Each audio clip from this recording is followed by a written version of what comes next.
교장 선생님, 네. 혹시 정순신 변호사와 부인 조 씨, 그리고 서울에서 학교폭력 자치위원으로 활동했다고 하는 송계동 변호사와 공적 사적으로 혹시 연관이 있으십니까? 없습니다. 일면식도 없으십니까? 네. 예, 나중에 수사기관에서 밝혀지면 큰일 납니다. 네. 네. 법조인의 카르텔은 견고했습니다. 법조인 아버지를 둔 정구는 확실한 신의 아들이었습니다. 국가수사본부장에 발탁된 정순신 변호사는 연수원 27기로 한동훈 법무부 장관의 동기입니다. 거기에 강제 전학이 부당하다고 재심을 청구한 정군의 어머니 조 씨의 법률 대리인도 연수원 27기인 송계동 변호사였습니다. 폭력으로 하나의 인생이 무너지는데 이 법조인들은 가해자 아들과 동기 아들을 구하겠다고 온갖 법기술을 이용해 강제 전학을 무마시키기도 했습니다. 개탄스럽습니다. 졸업 후 2년간 보존해야 하는 강제 전학 처분이 졸업과 동시에 삭제된 상황에 대해서 질문하겠습니다. 교장 선생님은 고은정 교장은 이 사건의 현재 상황에 대해 충분히 인지하고 계시지요? 제가 말씀 좀 드려도 되겠습니까? 충분히 인지하냐고 물었습니다. 충분히는 모르겠지만 제가 알고 있는 내에서는 답변하겠습니다. 네. 2019년 9월 1일자로 부임하셨지요? 네.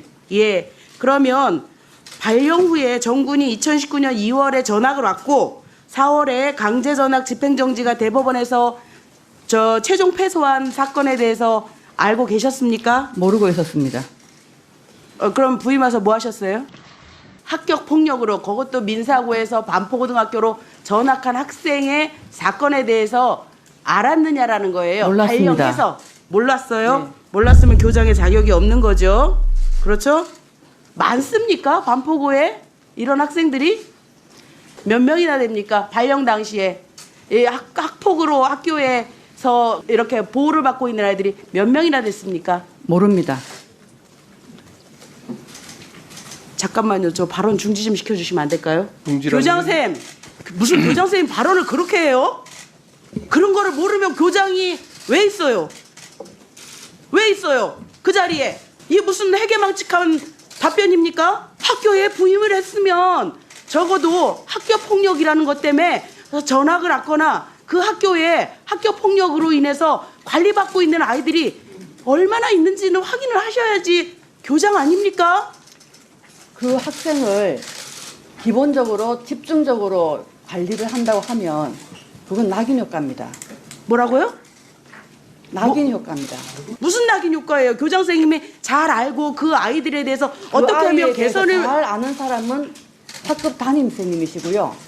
그런 의무 없다 이렇게 말씀하시는 거죠? 그렇게 말씀드린 예, 적은 없습니다. 그렇게 알아듣겠습니다. 학교에서 학폭에 관해서 무슨 일이 일어난지 학교장은 몰라요. 이 답변을 지금 하신 거예요. 아닙니다. 그 답변 하신 거예요. 아닙니다. 뭐가 아니에요? 그 답변 하신 거지. 왜 아닙니다. 몰라요? 확인- 넘고요. 문제가 되는 학폭 기록을 삭제하는 학교폭력대책심의위원회는 몇 월 달에 개최하셨습니까? 그때 심의 대상이 몇 명이었어요? 그것도 모릅니까? 심의위원 몇 명입니까? 우리가 9명입니다. 9명입니까? 네. 그중에 학부모 과반수고 외부 인사는 몇 분입니까? 학부모 포함해서 학부모 포함해서 9인데 네네. 학부모가 몇 명이냐고요? 5명입니다. 5명이고 네. 4명은 외부 인사죠. 외부 인사 중에 검사 있었습니까? 변호사 있습니다. 검사 없었습니까? 네네. 변호사 있었습니까? 네네. 변호사 이름이 누굽니까? 그건 밝힐 수 없습니다. 송계동입니까? 아닙니다. 아닙니까? 네. 변호사 이름 확인해 주십시오. 제가 자료 요청했습니다. 이분이 연수원 27기 동기들과 연관이 돼 있지 않다라고 하는 것을 주셔야지 저희가 확인합니다. 아시겠습니까?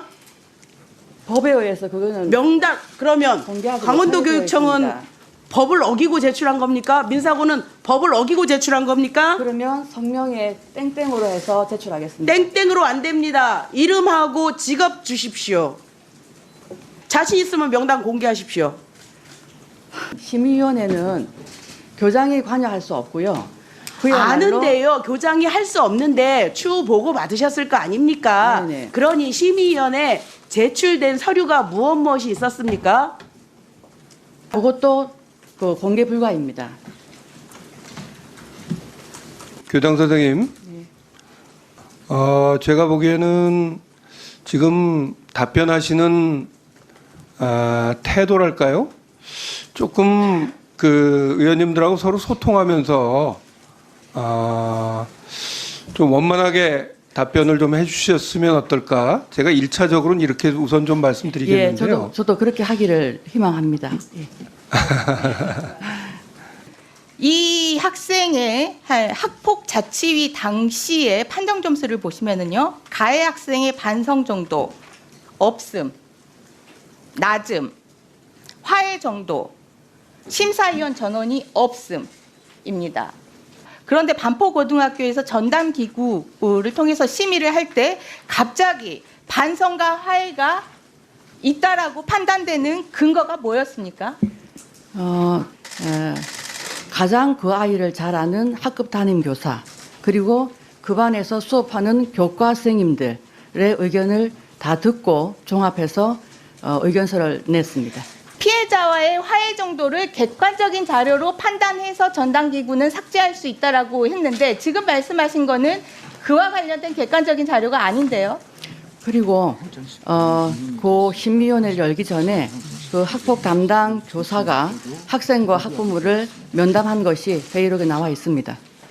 학생과 학부모를 면담을 해서 학생이 반성을 했다라고 네, 그렇게 얘기를 하니까 네. 반성한다라고 심의기구에서 판단합니까? 일단 심의기구에서는 만장일치로 삭제를 그러니까 그 결정을 했습니다. 객관적 자료가 뭔지, 뭘 보고 교장 선생님은 납득을 하셨는지, 그리고 지금까지 설명에 의하더라도 피해자와의 화해 정도는 전혀 나와 있지 않습니다. 그와 관련된 객관적 자료 있었습니까? 회의록에 기재되어 있는 걸로 기억합니다. 보셨다면서요. 네, 어떻게 되었습니까? 반성을 하고 있고 앞으로 그런 일이 없도록 하겠다는 그런 내용이 있습니다. 판정 당시에 8명 전원이 화해 가능성이 없다라고 판정이 됐는데 전담기구 심의 당시에는 어떤 객관적인 자료로 그 부분을 판단을 하신 겁니까?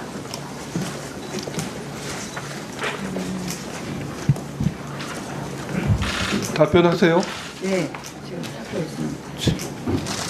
그 회의록에 기재되어 있는 것 같다고 지금 말씀하셨잖아요. 네, 화해 정도에 대해서 어떻게? 회의록은 제가 공개를 못 하고요. 네? 그 회의록은 공개를 못 하고요. 있었다고 봤는데 그 자료는 국회에 못 줍니까? 어떻게 학생과- 교장 선생 말씀을 믿을 수가 있어요? 저도 답답합니다. 학생과 학부모의 동의가 있으면 공개를 하겠습니다. 아 참네. 이거 장관 차관도 좀 잘 들어주세요. 학교 폭력 기록을 삭제했는데 중요한 요건이 있어요. 반성하느냐, 화해했느냐 하는데 그 중요한 입시를 앞두고 반성하냐고 물어보면 반성 안 한다고 답할 사람이 어디 있겠어요? 그런데 화해는 그것과 다르죠. 상호적인 거 아닙니까? 화해가 제대로 이루어졌는지 여부에 대해서는 도대체 뭘 가지고 판단을 했다는 건지 지금 교장 선생님 얘기는 자료는 공개 못 하겠는데 내가 본 것 같다. 우리가 이렇게 넘어갈 수가 없어요. 어떻게 생각하세요? 그 삭제를 하기 위해서는 폭력대책심의위원회 심의를 반드시 거치게 되어 있습니다. 내가 거기 그리고- 요건이 있잖아요. 네, 그 심의 내용 안에는 그 심의는 위원 9명으로 구성되어 있고요. 그 위원들이 서로 협의를 하는 겁니다. 그러니까 예. 반성은 본인한테 물어서 본인이 반성합니다 하면 뭐 사실 여부를 떠나서 그렇다 치고 화해는 어떻게 확인하느냐 말이에요. 화해는 상호적인 거 아니에요. 살펴보겠습니다. 확인해 보겠습니다. 반드시 살펴보시고 반드시 확인하시고 답을 꼭 하셔야 될 겁니다. 지금 어디가 빈틈인지 좀 보이십니까? 삭제를 위해서는 그 반성과 화해가 필요한데 제가 보기에는 그 과정이 제대로 안 된 상태에서 반성과 화해가 이루어졌다고 하고 삭제했다는 것으로 보여져요.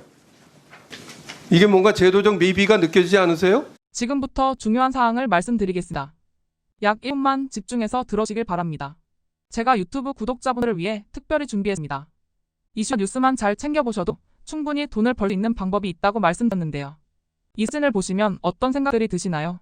단지 이런 뉴스가 있구나는 생각뿐이라면 잘못 생각하고 계신 겁니다.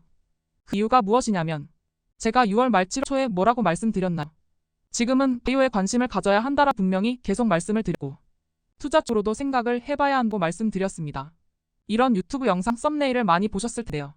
이런 바이오 관련 이슈가 되었을 때 투자자 또는 부자들은 어떤 생각할까요? 바이오 관련해서 이슈가 많이 발생하고 있으니 바이오 관련주가 무엇인지 어떤 종목이 가장 좋을지 어디 투자를 해야 돈이 몰릴 수 있는지 자연스럽게 생각한다고 말씀드렸습니다. 그 이유는 바로 이슈가 곧 돈으로 이어지고 그 이슈가 나에게 돈을 벌어준다는 경험적 확신이 있기 때문입니다. 지난번에도 유튜브 구독자분들과 함께하는 주식으로 수익 내기 프로젝트를 진행했었는데요. 당연히 100% 무료로 진행했고 이 사진을 보시면 아시겠지만 구독이라는 문자 메시지를 남겨주시는 모든 시청자분들께 이렇게 바이오 관련주 중에 가장 급등할 확률이 높은 한 종목을 알려드렸습니다. 사진을 보시면 아시겠지만 6월 말 라파스를 추천드렸는데요. 정확히 얼마에 매수하고 어떤 종목을 사야 하는지 어느 지점에서 팔아야 하는지 이런 부분들까지 여러분들에게 정확히 알려드렸습니다. 실제로 많은 분들이 수익을 보셨고 오른쪽 사진을 보시면 아시겠지만 6월 말 라파스를 소개해드리고 난 후 실제로 며칠이 지나지 않고 이렇게 주가가 2배 이상 급등하였습니다. 지난번과 똑같이 문자 메시지로 구독이라고 보내주시면 이번에 이슈가 되고 있는 주식 중에 앞으로 대장구시를 하면서 주가가 가장 꽤 상승할 종목을 시청자분들에게 문자 메시지로 종목명과 사고자 하는 시점을 모두 알려드리겠습니다.